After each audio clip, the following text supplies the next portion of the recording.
अब देखो आज पढ़ाएंगे motion of charge particle in presence of electric field, यानी अगर इलेक्ट्रिक फील्ड मौजूद रहेगा तो कैसा होगा किसी भी चार्ज पार्टिकल का मोशन। अच्छा, इसके पहले सारा प्रॉपर्टी आ गई। क्या बताए थे? इलेक्ट्रिक फील्ड लाइन किधर से जाता है? पॉजिटिव से नेगेटिव। यानी अगर तुमसे कोई पूछे कि बताओ इलेक्ट्रिक फील्ड का डायरेक्शन किधर से किधर होता है, तो तुम बोलोगे पॉजिटिव से नेगेटिव, है ना? ये चीज है। अच्छा, कोई पॉइंट चार्ज रहेगा, पॉइंट चार्ज रहेगा, जैसे ये प्लस क्यू है, तो इससे तो इलेक्ट्रिक लाइन चारों तरफ निकलेगा। जैसे सिंपल लाइट होता है, अगर मान लो गोल ऐसा बल्ब है, गोल ऐसा बल्ब है, तो लाइट चारों तरफ निकलेगा, है ना? और अगर हेलोजन टाइप का लाइट रहेगा, इस तरह का लाइट रहेगा, ऐसा लाइट रहेगा, इससे लाइट निकल रहा है, तो लाइट कैसे निकलता होगा? सामने। इस बार तो चारों तरफ निकलेगा नहीं, चारों तरफ तब ना निकलेगा जब गोल ऐसा लाइट रहेगा। तो अगर मान लो ये इस तरह का प्लेट है और इस पे चार्ज अगर होगा तो इलेक्ट्रिक लाइन किससे निकलेगा? पॉजिटिव से निकलता है, हम पढ़े। और नेगेटिव में क्या होता है? आता है।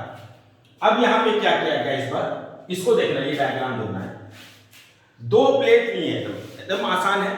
जैसे ये कॉपी है, किताब है, उसी तरह का दो प्लेट है। किसका प्लेट है? कॉपर का, मतलब कोई भी कंडक्टर का। तो ये एक प्लेट यहां पे दिख रहा है और एक प्लेट ये दो प्लेट हो गया। इसको क्या किए तुम? यहां पे सोल्डिंग कर दिए तार से, यानी यहां पे तार जोड़ दिए, सोल्डिंग कर दी, कॉपर का तार आराम से हो सकते हैं। और इसको निकाल करके तार को बैटरी के पॉजिटिव टर्मिनल में अटैच कर दिए, ये पॉजिटिव टर्मिनल इसमें अटैच कर दिए। कितने वोल्ट का बैटरी है? ये 12 वोल्ट का है, तो इसमें पक्का है कि ये में भी 12 वोल्ट हो जाएगा, ये 0 वोल्ट हो जाएगा। ऐसे दूसरा प्लेट है, इसको किससे अटैच किए हैं? सेम सोल्डिंग करके 0 वोल्ट से अटैच कर दिए, है ना? तो ये पक्का है कि अगर ये पॉजिटिव से अटैच करेंगे तो इस पे कैसा आएगा? पॉजिटिव आएगा। जैसे अगर मान लो कोई भी, ये अगर सॉकेट है, ये 220 लाता है, और यहां से तार निकाल करके इसमें जोड़ दोगे तो सब जगह 220 आएगा कि नहीं आएगा? तो बस वही चीज है। अगर इसको पॉजिटिव जोड़ देंगे तो सब जगह कितना आ जाएगा? पॉजिटिव आ जाएगा। यहां पे कितना वोल्ट रहेगा? 12 वोल्ट रहेगा। यहां पे कितना वोल्ट रहेगा? 0 वोल्ट। लिखा पड़ेगा। इलेक्ट्रिक फील्ड लाइंस किधर से निकलता है? पॉजिटिव, चूंकि ये पॉजिटिव प्लेट से अटैच है इसलिए पॉजिटिव होगा, इस पे कैसा होगा? नेगेटिव होगा। इलेक्ट्रिक फील्ड लाइंस किधर से जाता है? पॉजिटिव से नेगेटिव की तरफ बढ़ता है ना? ये होता है इलेक्ट्रिक फील्ड लाइंस का डायरेक्शन। अगर पॉइंट चार्ज रहेगा तो ऐसा होगा, अगर हैलोजन टाइप का लाइट रहेगा तो ऐसा होगा, है ना? सामने निकलेगा, पॉजिटिव से निकलेगा, नेगेटिव में जाएगा। ये इलेक्ट्रिक फील्ड लाइंस हमको दिखता नहीं है लेकिन होता जरूर है ना? ये चीज है। और एक चीज और जान लो कि यहाँ पे 12 वोल्ट है और यहाँ आकर के कितना हो गया? 0 वोल्ट हो गया, है ना? इसका तो पक्का है कि यहाँ पे 12 वोल्ट होगा तो यहाँ पे जरूर 10 वोल्ट होगा, यहाँ पे जरूर 8 वोल्ट होगा, यहाँ पे जरूर 6 वोल्ट होगा। ये सब आगे पढ़ेंगे अगला चैप्टर में। यहाँ पे कितना होगा? 2 वोल्ट होगा, यहाँ पे कितना होगा? 0। इसलिए जिधर इलेक्ट्रिक फील्ड जाता है उस दिशा में अगर देखें तो पोटेंशियल क्या होगा? घटते जाएगा।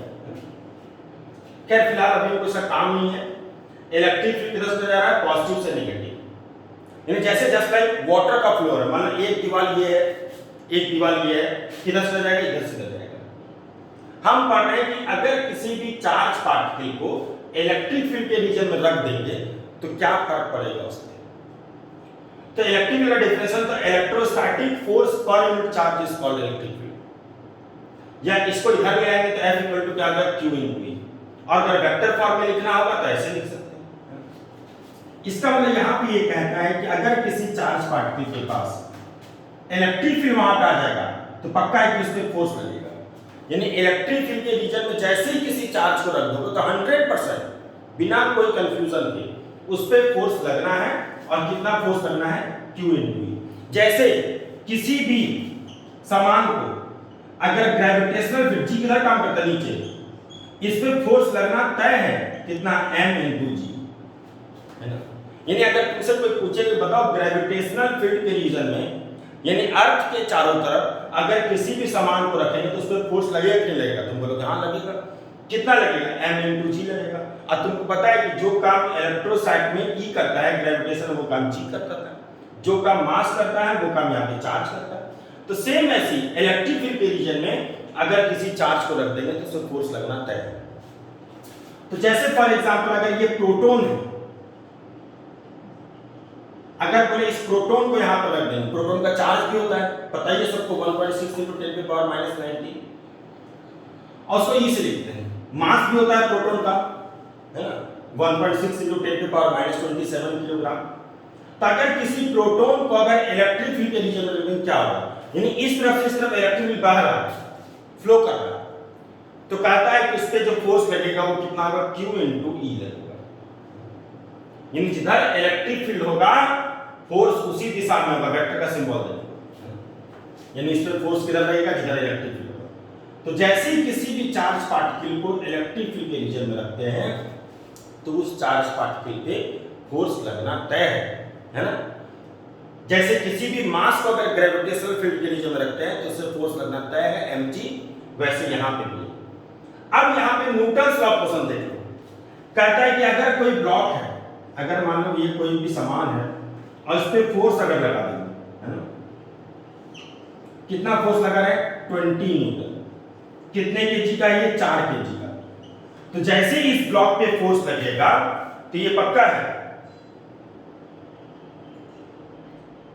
कि आगे बढ़ेगा। कितना फोर्स लगा है, 20, आगे बढ़ेगा नहीं लगेगा। अब तुम लगाते हो सिंपली न्यूटन्स लॉ, F = क्या होता है, m × E। बोले बताओ तो कौन सा फोर्स रिस्पांसिबल इसको आगे ले जाने में, तुम बोलोगे 20 न्यूटन। कितने केजी का, ये 4 केजी का। तो इससे निकाल सकते हो कि नहीं कितना होगा इसका एक्सेलरेशन। सेम ऐसे यहां पे भी अगर अब तुमसे पूछी कि बताओ ये इलेक्ट्रिक फील्ड का रीजन है और इस इलेक्ट्रिक फील्ड के रीजन में इसमें कितना फोर्स लगेगा इस प्रोटॉन पे, तो तुम बोलोगे Q × E। इस Q का वैल्यू कितना होगा, 1.6 × 10⁻⁹ इलेक्ट्रिक फील्ड दिया रहेगा, पुट कर दे। कहीं बताओ तो अब इस प्रोटॉन का डायग्राम है, ये प्रोटॉन है, इस पे इधर फोर्स लग रहा है कि नहीं लग रहा है, कितना लग रहा है, Q × E। इसका मास भी है प्रोटॉन का। तो न्यूटन्स लॉ से देखो, न्यूटन्स लॉ कहता है कि अगर कोई भी पार्टिकल्स पे अगर फोर्स लगेगा तो पक्का है कि आगे बढ़ेगा। तो बताओ तो कितना होगा इसका एक्सेलरेशन। तो हम लगाते हैं F = क्या होता है, m × E। कौन सा फोर्स इसको आगे लेके जाना चाह रहा है, इलेक्ट्रोस्टैटिक फोर्स। मास किसको लेके जा रहा है, प्रोटॉन को, इनटू एक्सेलरेशन। इलेक्ट्रोस्टैटिक फोर्स कितना है, Q × E। तुम चाहो तो Q पे जगह स्मॉल e भी लिख सकते हो, क्योंकि इसका चार्ज कितना था, 1.6 × 10⁻⁻⁹ कूलम, और उसको किससे लिखते हैं, स्मॉल e से। तो क्या ये बताओ तो एक्सेलरेशन कितना होगा प्रोटॉन का,